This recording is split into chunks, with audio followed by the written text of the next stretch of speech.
We're back here at the half. It's 48-38 in King's favor. 18 field goals go down for King in the first half, 52%.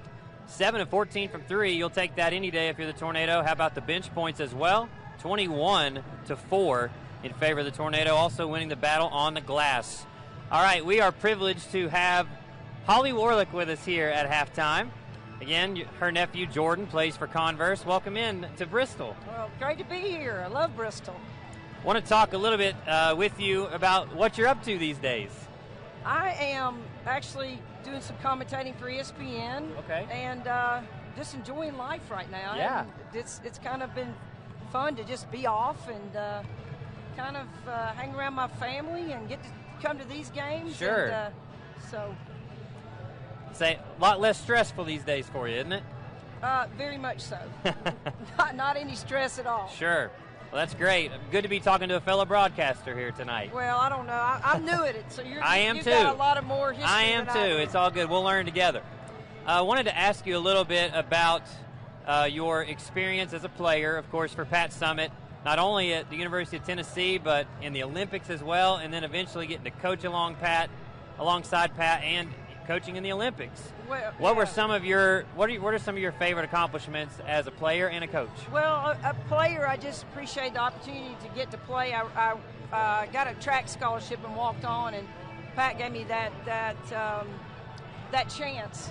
And so I really was in a time where women's basketball was growing and got to watch it grow. Went through the Title IX, and we started winning, and people came out to watch, and so we established the women's program. And I was at the University of Nebraska, and Pat called me once in the spring and said, would I be interested in coming? And I said, I can be there in 16 hours.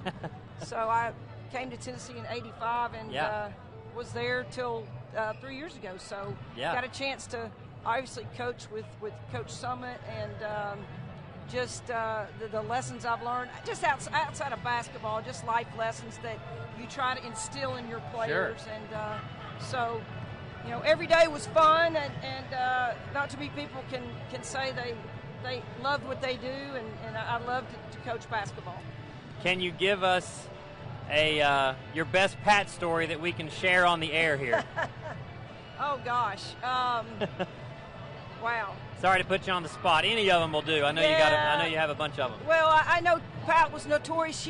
She drove her car really fast, and she always kept signed basketballs in her trunk. Wow. So when she would get pulled over, she would tell the officer that her billfold was in the back of the trunk, and they'd follow her back there. And she just so happened to have a signed basketball, and they'd say, Coach Summitt, if you give me that basketball, I won't give you a ticket. So she never got a ticket. I don't think, especially in the state of Tennessee, that she would ever get one. No. All right, speaking of driving fast, I want to ask you about your love of motorcycles. Yeah. Can you tell me a little bit about your love of motorcycles and what you've used that for over the last couple of years? Well, I started riding, and Nikki Caldwell at Fargus and myself just did it as hobbies, and we started a foundation for breast cancer, Champions for a Cause, to raise money to breast cancer awareness, and so that's kind of how it started. I haven't really ridden lately because I went through a phase where I broke my ankle, I broke my wrist, and when I played, I never got hurt. So when I got older, I just started breaking things. Right. So it's been fun. I don't do it quite a whole lot, but we did it to raise money and awareness, and it was a great cause. Last question for you, and I'll let you get back to enjoying the game. Just was curious if you might tell us a little bit about some of your favorite players that you've ever been around to coach. Oh, wow. Tamika Catchings, just her effort, her energy. Shamiqua Holzclaw made it look effortless. She was God blessed her with a lot of talent and made it effortless. Candace Parker, who could play all 5 positions. And so when you have that type of kid and who has a love for the game, a lot of kids that were stars, but they're also great teammates, and a lot of people didn't see that side of those kids. Sure. I do have one more question for you. I lied to you. Sorry about that. Let's talk about Jordan and the night he's having.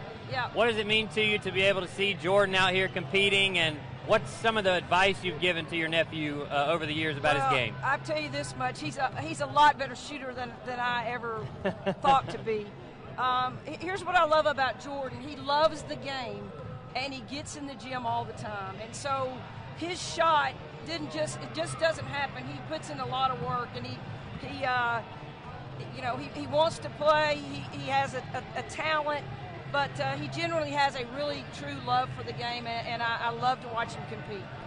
All right, Coach. Thanks again for stopping by. We really appreciate your time. Yep. And I'll let you get back to enjoying the second half. All right, thank you. Thank you so much. All right, that's Holly Warlick. We're going to take a quick break, and we'll be back with the second half. Again, 48-38 in favor of the Tornado. You're watching King University Basketball, brought to you by the city of Bristol, Tennessee.